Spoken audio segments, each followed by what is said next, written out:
walked off, turning left and up the hill. We know that Jay used an Apple iPhone, and the Apple Maps takes you that route up the hill, walking back to Los Cristianos, where he was staying. Whilst on the walk, he talked to and messaged his friends. Whilst walking, Jay spoke to at least 3 people, telling them that he was lost, with little phone battery and without water. He was told to go back by 2 people to the rental. He said he could not do that, and that he'd already been walking 30 minutes, and that he was now off-road and was walking on a track where there were loose stones. We know that at 8:49 and at 8:50, Jay sent his location via both Snapchat and WhatsApp to 2 friends. We can confirm that it was Jay using his phone at that stage, and there was no indication that he was with anyone. The location is fixed by GPS, and we've done tests in the area, and it's accurate to 5 to 10 meters. The fixed point is the Barranco Joan Lopez hiking path, which fits the description given by the witnesses that spoke to him, stating that he was on a stony path and having walked 30 minutes from the rental apartment. From this point, no further contact is had with Jay because his phone battery dies. We've received information that would suggest that Jay left the rental property feeling scared, and he would not return to the rental, even though that would have been the most sensible course of action, and also where he could have charged his phone, got some water, and made contact with friends. So they can confirm that during these panic calls to Jay Slater's friends, he said he had left the Airbnb scared, and he could not return to the Airbnb, and he had to get off the main track. So he had to go into the mountains because he was scared. Now that alludes to 3 or 4 different scenarios of what may have scared him there. I'm sure one of them would be some kind of essay. One of them would be some kind of spiking, robbery, a fight, a misunderstanding. Something would have happened there. There's also the other side where it could have been a absolute panic of the drugs made him feel paranoid. He may have got to masca, closed the door and thought, actually, I don't know these people. I don't feel good here. There's a weird vibe. Absolutely, that can happen. And I think if you'd be a fool to have not remembered one time in your life where you've been at a party or something and you think, fuck, like this doesn't feel good. Now, I can tell you that obviously I was talking to Millie, who was the person doing the searching out at the time. And she obviously speaks fluent Spanish. She lives over there. And Mark Williams Thomas asked her to translate conversations between him and the cleaner at the property who had gone back in to clean after Ayub and Rocky had left. And the one thing he wanted Millie to ask the cleaner is, does the property have knives with orange handles on them? And she said, yes, it does. And he said, is there any missing? And she said, no, they're all still here, which would allude to the fact that when he was told that Jay was scared and perhaps tried to defend himself, that he had been told at some point that he had picked up 2 orange-handled knives. Now, that's quite specific to have orange-handled ones, and that is something I do have in voice notes between me and Millie when she's trying to explain what the cleaner has said and what Mark had been interested in asking her. And I am putting that on social media, so Mark can always come forward and call me a liar, or Millie can, and I can play the voice notes at that point because I've been called a liar. So it's absolutely out there publicly. There's 2.3k people in there. I have no reason to lie. The other things he asked was what cigarette brands were left in the house, and there was no Camel cigarettes in the house, which was the cigarette that Ayub said he had give Jay. He specified I gave him a Camel cigarette, but there was 2 brands of cigarettes there. I don't remember off the top of my head what they were, but I can listen if you need me to. I've got thousands of voice notes, but there was no Camel cigarettes, which was the one thing that Mark Williams Thomas wanted to know. Continue to investigate this aspect. We have, however, ruled out hostage kidnapping situation because no credible ransom demand has been made. And with no evidence at this stage to say there was a third-party criminal involvement in Jay's disappearance. However, there are still a number of outstanding actions, and therefore we still remain open-minded to the possibility of this changing. The evidence is that Jay walked off from the rental, walked for about 30 minutes, and then sent his location at 08:49 and 08:50, and we know that he was at that stage off the road on a track with loose stones, and we have that fixed as a location on GPS. I now want to make an appeal for landowners in the area of Tino Rural Park to check any outbuildings and land that they have in the hope that further searches will continue by volunteers in the area not yet searched. I've largely remained silent to date with our investigation, not giving any interviews, but have felt the need to make a statement now to clear up facts, which I've advised the family I would be doing. This has been done as I hope it will enable people to accept the evidential facts and thus reduce the number of mis- and inaccurate reports and information that are being publicised and circulated. You will appreciate that as part of our investigation we have spoken to a significant number of witnesses both here in the UK and in Tenerife, including Jay's friends who are fully engaged with us, and as such we've received a significant amount of both personal and sensitive information. We've even spoken to significant individuals in the drugs fraternity in Tenerife. Much of that information is highly sensitive, and so therefore we will not be releasing it. We continue our investigation to try and find out what happened to Jay, and if you have any information, please either contact the police in Tenerife or you can contact us anonymously through the many forms of social media or through our hotline. Thank you.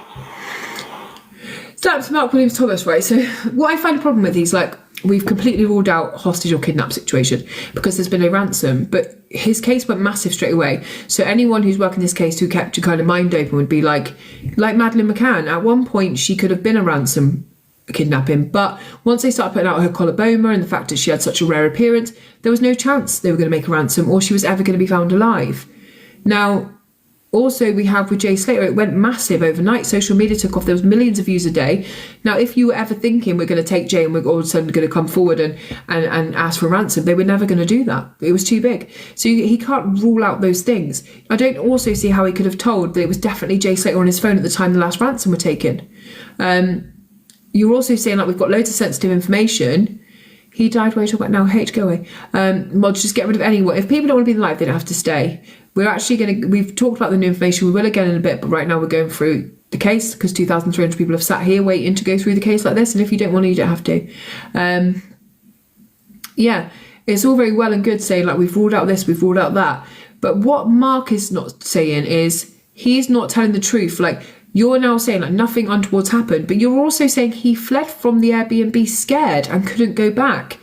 So would that not tell any of you guys that these two men have taken him up to the Airbnb, driven for over an hour, and when he's got there, quite quickly he's become frightened and scared and had to flee and run out into the fucking mountains? So why is that not a massive question that people still need to answer? What scared Jay Slater?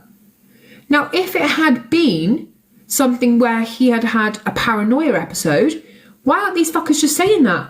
Why aren't they saying, we come in, we grabbed him with a charger, and all of us were also there. Let's be honest, it wasn't just two lads there. Why wouldn't you just say, look, I brought him back there with us, I was going to let him stay there, and all of a sudden, dude's acting fucking weird, and I don't know him enough to try and hold him down when he's freaking out. So I've said, fuck off, get out. Like, tell us that information, because that's why everyone's now got this speculation. His parents deserve to know that. Now, if in any time there is a reason why he was scared, but you haven't done anything to cause his death, even if you're like, well, I come in the kitchen and he's got his hands in my fucking wallet. Yes, I've thrown a dig at him.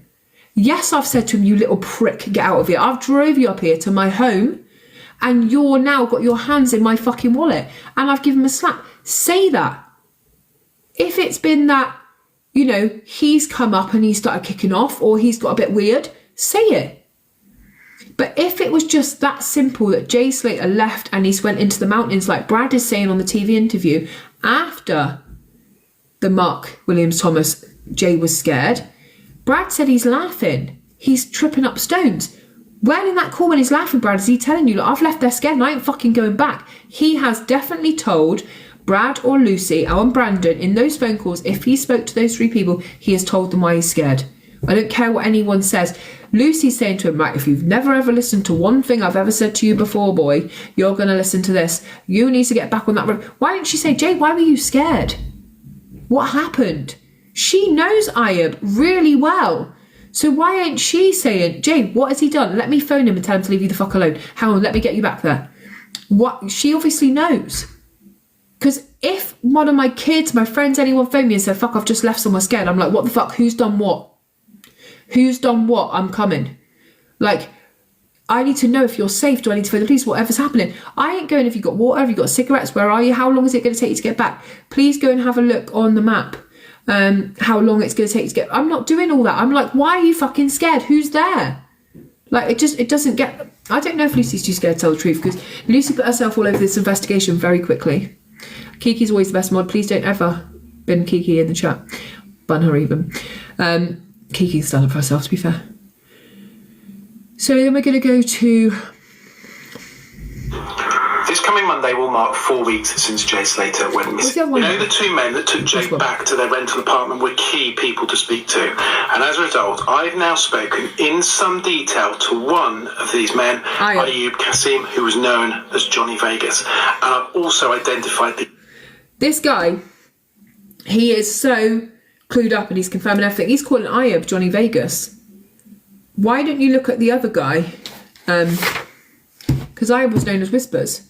Why don't you look at the other guy? Like, as you saw on point. Of the male that was with him, but I've not yet spoken to him. Ayub has provided me with his account of what he says happened on that morning, Monday the 17th of June. He says he was on the strip, Jay wanted to carry on partying, and he said he had nowhere to stay, so he said he could come back to his. They say in the car, they played music and chatted before stopping to get a drink at a cafe at a shop just prior to entering the mountains. He says he was driving, his friend was in the passenger seat, and Jay was in the back. They say on arrival at the rental, his friend opened the door, went into the left, and went straight to sleep.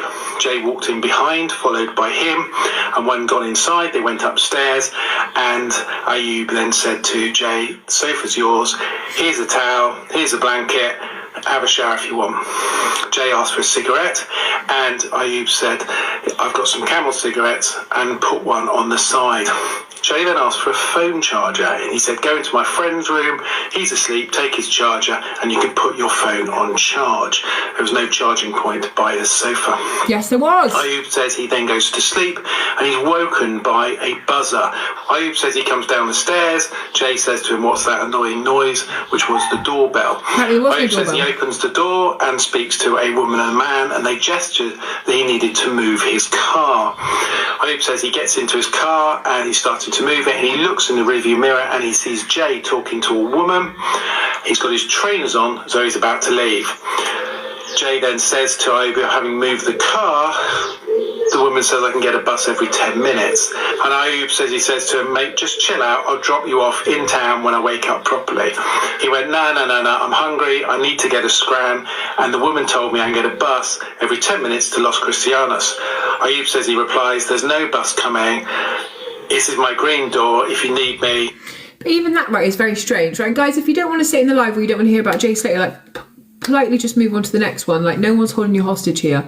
The fact that you need to come in, like, without even educating yourself to the fact there's been new evidence, there's new things coming out, and absolutely more stuff we need to talk about, so you don't have to stay. I find it very odd that Ayub has said he's never stayed there before with Rocky, and they've only been there for one day at this point, and he drives a hire car. So how does Ayub know the bus times? How can he say to Jay, look, there's no bus coming? Because I don't know about you guys, but if you guys all drive cars, and like I don't personally, so I know the bus times, right? I know when my bus comes.